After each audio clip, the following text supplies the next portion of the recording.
Capítulo 6. Uranografia geral. 6.3. As leis e as forças. Item 8. Se um desses seres desconhecidos que consomem a sua efêmera existência no fundo das tenebrosas regiões do oceano, se um desses poligástricos, uma dessas nereidas, miseráveis animáculos que da natureza mais não conhecem do que os peixes ictiófagos e as florestas submarinas. Então aqui ele está mostrando para a gente, vai fazer uma comparação, esses pequenos animais, seres vivos, que vivem no fundo do oceano, como que eles se sentiriam se eles conseguissem ter uma inteligência para chegar na superfície da água e olhar para a Terra. Por mais que ele desenvolvesse uma teoria, é só uma teoria. Então vamos ver. Recebesse de repente o dom da inteligência, a faculdade de estudar o seu mundo e de basear suas apreciações no raciocínio conjectural extensivo à universalidade das coisas. Que ideia faria da natureza viva que se desenvolve no meio por ele habitado e do mundo terrestre que escapa ao campo de suas observações? Então, supondo que um desses animais, desses seres vivos, tão minúsculos do fundo do oceano, adquirisse a inteligência e pudesse fazer um estudo de tudo que tem no oceano e da superfície da Terra, o que ele veria? Qual ideia ele teria da vida, dos fenômenos que acontecessem tanto no universo do oceano quanto no universo da Terra, fora do oceano? E assim somos nós quando deparamos com certas realidades transcendentes da vida, com certas possibilidades e fogem, escapam à nossa imaginação, escapam ao nosso conhecimento, escapam às nossas percepções, que a gente então tenha um tato melhor para lidar com elas. Se agora, por um efeito maravilhoso do seu novo poder, esse mesmo ser chegasse a se elevar acima das suas trevas eternas, à superfície do mar, não distante das margens opulentas de uma ilha de esplêndida vegetação banhada pelo sol fecundante, dispensador de calor benéfico. Que juízo faria ele, então, das suas antecipadas teorias sobre a criação universal? Teoria que se apagaria logo diante de uma apreciação mais ampla, mas relativamente tão incompleta quanto a primeira. Tal é, ó homens, a imagem da vossa ciência toda especulativa. E aqui ele dá um recado, que a nossa ciência, aí você vai falar assim, mas isso foi há 200 anos atrás, agora a nossa ciência está mais evoluída. E as percepções dos espíritos muito mais. Então, qual as percepções de um ser, na condição que ele descreve, é a mesma nossa diante do universo, diante da criação, diante das possibilidades de criação da vida e tudo que a gente for idealizar, tudo que a gente for visualizar em termo de visualização, de percepção, de entendimento do universo.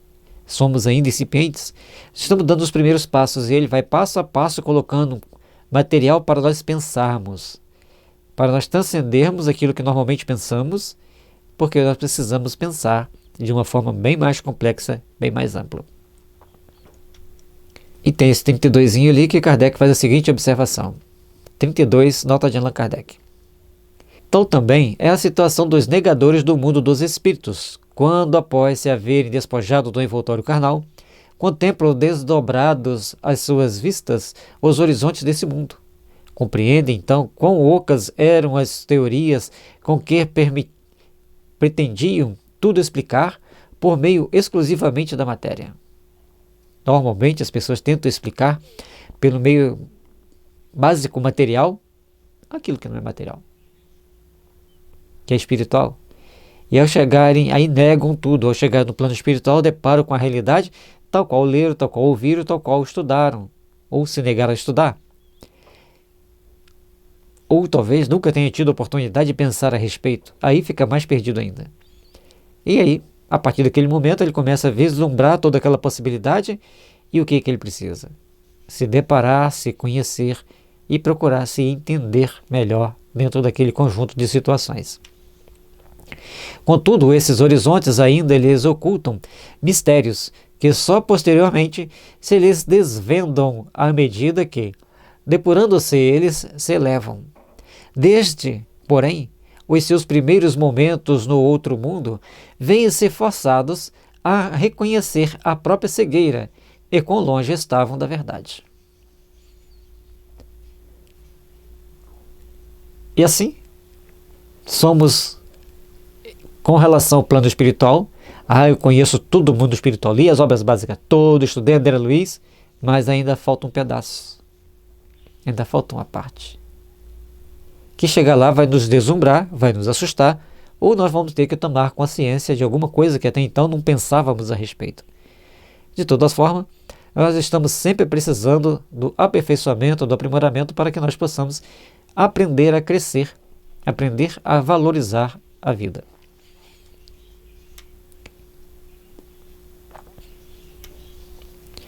Item 9. Vindo, pois, tratar aqui da questão das leis e das forças que regem o universo, eu que apenas sou, como vós, um ser relativamente ignorante em face da ciência real, malgrado a aparente superioridade que, com relação aos meus irmãos da Terra, me advém da possibilidade de estudar problemas naturais que lhes são interditos na posição em que eles se encontram como habitantes da Terra. Trago por único objetivo dar-vos uma noção geral das leis universais, sem explicar pormenorizadamente o modo de ação e a natureza das forças especiais que lhes são dependentes. E aí, nós temos que procurar fazer então algumas observações importantes. Primeiro, ele fala que algumas pálidas informações da ciência real. E ele teve conhecimento que ele pôde estudar um pouco mais. Adquiriu conhecimento por causa dos seus estudos.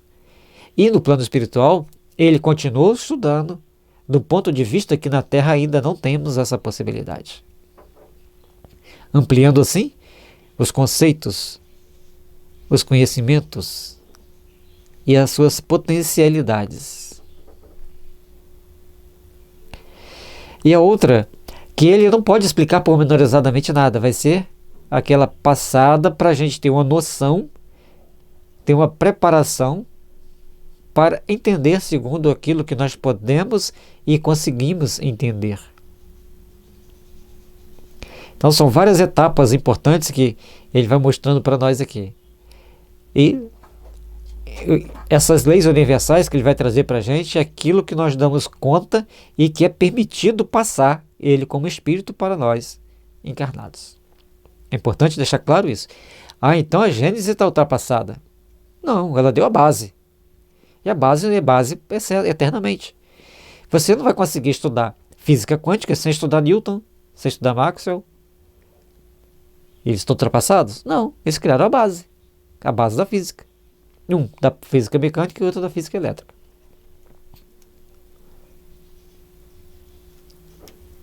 Item 10. Há um fluido etéreo que enche o espaço e penetra os corpos. Esse fluido é o éter, ou matéria cósmica primitiva, geradora do mundo e dos seres.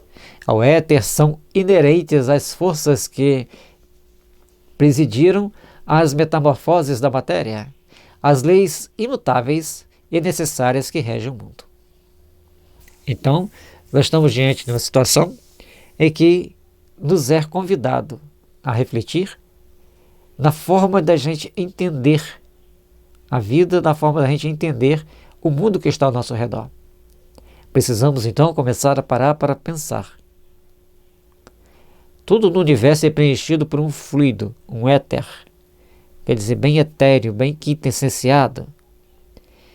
E também esse material pode ser chamado de matéria cósmica primitiva. Todo o estudo da agora em diante vai se referir a essa matéria cósmica primitiva. É importante que a gente entenda. E forças que presidem as metamorfoses da matéria, as leis imutáveis e necessárias que regem o mundo, estão presentes nessa matéria cósmica primitiva. Então tem um conjunto de forças que vai atuar sobre essa matéria cósmica primitiva para que tudo aconteça dentro do universo.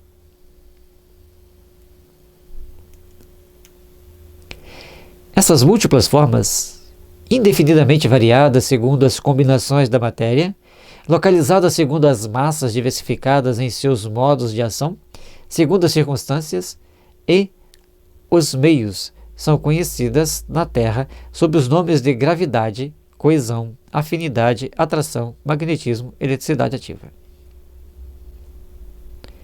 Então, gravidade, que nos mantém em pé sobre a Terra, uma coesão de células que nos mantém o corpo físico, afinidade dos produtos químicos para formar determinados compostos, a atração que existe entre alguns e a repulsão entre outros, porque nem todos os materiais vão ser misturados para fazer um composto químico, o magnetismo, que tudo tem um magnetismo específico e o material ferroso tem um magnetismo maior, e essa eletricidade ativa, porque sem essa eletricidade não teria como manter as células vivas, porque os átomos têm uma carga elétrica que os mantém dentro daquele padrão, daquelas órbitas e com aquele formato.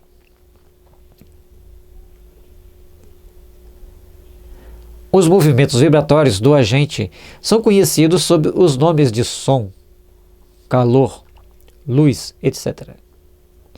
Em outros mundos, as formas se apresentam sob outros aspectos, revelam outros caracteres desconhecidos na Terra e, na imensa amplidão dos céus, forças em números indefinido se têm desenvolvido numa escala inimaginável, cuja grandeza tão incapazes somos de avaliar como é o do crustáceo no fundo do oceano para aprender a universalidade dos fenômenos terrestres.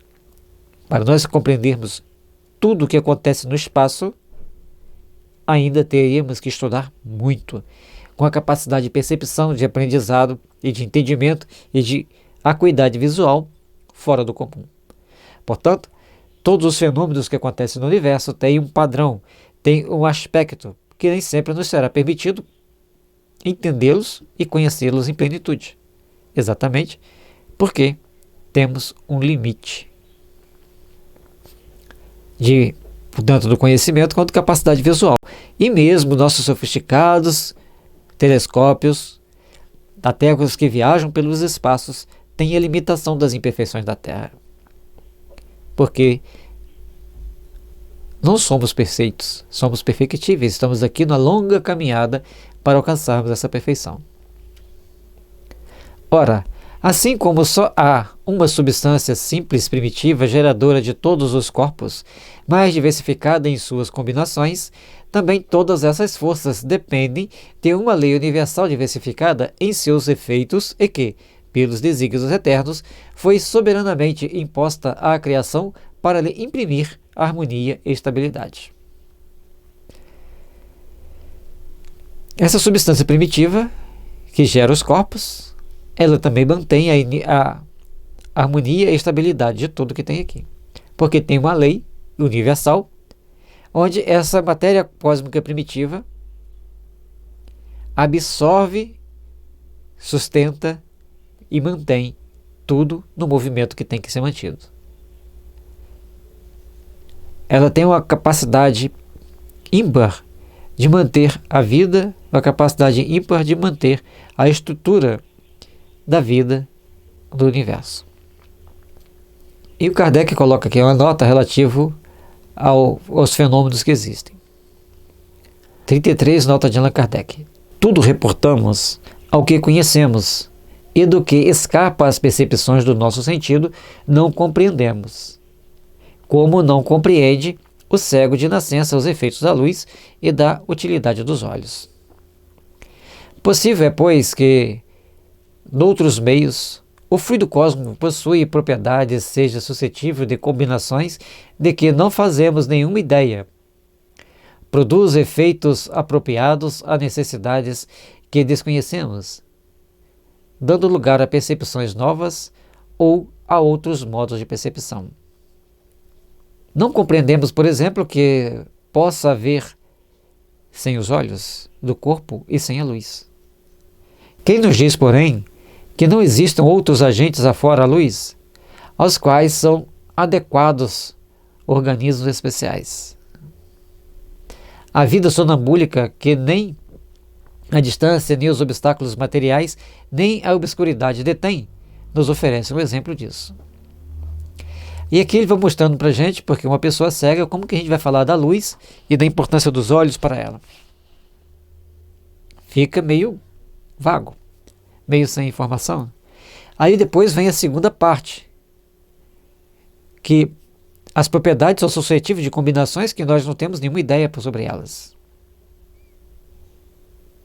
Sobre essa questão dos fluidos cósmicos universal dessa matéria primitiva. Nós não temos, nós não conhecemos, não havemos, provavelmente poucos assentem, e aí, como que a gente vai descrever? Mas a capacidade de percepção também muda. E a gente acha que todo o universo as pessoas têm que ter as mesmas percepções que nós aqui na Terra. Mas o Kardec traz que a visão sonambúlica permite às pessoas verem através do espaço, apesar da distância, apesar dos obstáculos, ela continua enxergando, mesmo na ausência de luz. Com isso, novas possibilidades se abrem diante de nós para novas percepções do todo, para novos entendimentos desse todo. Suponhamos que, num mundo qualquer, os seres sejam normalmente o que é só excepcionalmente são os nossos sonâmbulos. Eles, sem precisarem da nossa luz, nem dos nossos olhos, verão o que não podemos ver, mesmo se dá com todas as outras sensações, as condições de vitalidade e de perceptibilidade, as sensações e as necessidades variam de conformidade com os meios. Assim como o peixe respira na água, o ser humano respira sobre a terra. E assim, nós vamos ter mundos com a atmosfera mais pesada, com a atmosfera mais rarefeita, e cada planeta tem as suas peculiaridades, suas particularidades, para que todos possam viver nesses lugares com relativa facilidade ou ter condições de vida. É necessário que ele tenha um organismo adaptado àquele meio, um organismo adaptado àquelas condições. Item 11. A natureza jamais se encontra em oposição a si mesma. Uma só é a divisa do brasão do universo: unidade e variedade. Remontando a escala dos mundos, encontra-se a unidade de harmonia e de criação, ao mesmo tempo que uma variedade infinita no imenso jardim de estrelas. A unidade é porque tem uma harmonia e tem a criação delas. Todos têm a mesma criação. A criação foi feita por Deus e vem seguindo um processo de evolução natural de todo o bloco, tanto dos planetas, dos sóis, do universo e das vidas que ele contém. E a variedade, assim como existe uma grande variedade de plantas numa pradaria, numa planície, ou numa montanha também, vai existir uma grande variedade de mundos em meio de infinitas estrelas, que ele coloca um jardim de estrelas. Portanto, somos apenas um pequeno grãozinho de areia nesse universo. Fazemos parte, somos integrantes, somos importantes dentro desse processo, mas somos muito incipientes diante da grandeza do universo. E todos nós temos então a responsabilidade de procurarmos ampliar nosso entendimento, nossa compreensão, para alcançarmos um mundo melhor, para alcançarmos um mundo onde a paz, a felicidade, a fraternidade esteja presente em nossas existências, em nossa caminhada. Percorrendo os degraus da vida, desde o último dos seres até Deus, patenteia-se a grande lei da continuidade. Considerando as forças em si mesmas, pode-se formar, com elas, uma série cuja resultante, confundindo-se com a geratriz, é a lei universal. Então nós temos que procurar aprender a vivenciar esses momentos que nós estamos vivenciando, aprender a vivenciar essas oportunidades que nós temos vivenciado, para construirmos um mundo melhor, para construirmos um mundo de paz íntimo. E compreender nem sempre é entender plenamente, mas saber que existe uma possibilidade variada no universo, que fazemos parte de um grande degrau, de uma grande escada, que estamos nos primeiros degraus do processo de evolução. E para chegarmos ao topo, precisamos de passar por várias etapas de aperfeiçoamento, de aprimoramento dos nossos sentimentos, para podermos alcançar um vislumbre maior das leis imortais, das condições que a vida traz para nós, de fazermos com que sejamos espíritos dispostos a buscar e a construir a nossa iluminação. Não podeis apreciar esta lei em toda a sua extensão, por serem restritas e limitadas as forças que representam o campo das vossas observações. Entretanto, a gravitação e a eletricidade podem ser consideradas como uma larga aplicação da lei primordial que impera para lá dos céus. Então, as leis que vigem o universo, que existem no universo, que vigora na estrutura do universo para manter tudo na ordem que está, nós não conseguimos entender todas elas. Mas ele deixa que a eletricidade, o magnetismo e a gravitação são pontos que nós já começamos a perceber dessas forças. Mas existem outras. A lei primordial impera nos céus em todo momento. O que é a lei primordial? É uma lei, certo? Que vai organizar tudo e que sustenta todas as outras leis. Portanto, ela é primordial. Sem ela, as coisas ficam mais complexas e mais complicadas. Mas ele também não nos explicou plenamente, não aprofundou nessa explicação até agora. Todas essas forças são eternas. Explicaremos este termo. E universais como a criação. As forças que existem no universo são eternas e universais. Existem desde toda a eternidade e continuarão existindo. Sendo inerentes ao fluido cósmico, elas atuam necessariamente em tudo e em toda parte, modificando suas ações pela simultaneidade ou pela sucessividade, predominando aqui, apagando-se ali, pungentes e ativas em certos pontos. Ou seja, ela é adequada a cada situação, em cada momento, porque é uma lei inteligente que ajusta-se às situações e às condições para transformar tudo segundo a vontade de Deus, segundo o amor divino. Latentes ou ocultas noutros, mas afinal, preparando, dirigindo, conservando e destruindo os mundos em seus diversos períodos de vida. Governando os maravilhosos trabalhos da natureza, onde quer que eles se executem, assegurando para sempre o eterno esplendor da criação. Então nós temos etapas a cumprir e tem uma lei que rege. Interfere sobre tudo, sobre os mundos físicos, sobre o mundo extrafísico, que ele vai falar mais à frente, e sobre a nossa estrutura de vida. A estrutura de vida de cada planeta, onde cada um deles vão vivenciar e vão viver etapas necessárias do processo de evolução, etapas necessárias do processo de crescimento espiritual. E assim como tem mundos que se fundem, tem mundos que se terminam o ciclo, tem mundo que está começando, e todos estão evoluindo, fazendo o processo de autotransformação para o encontro com a pureza, com a essência do Pai.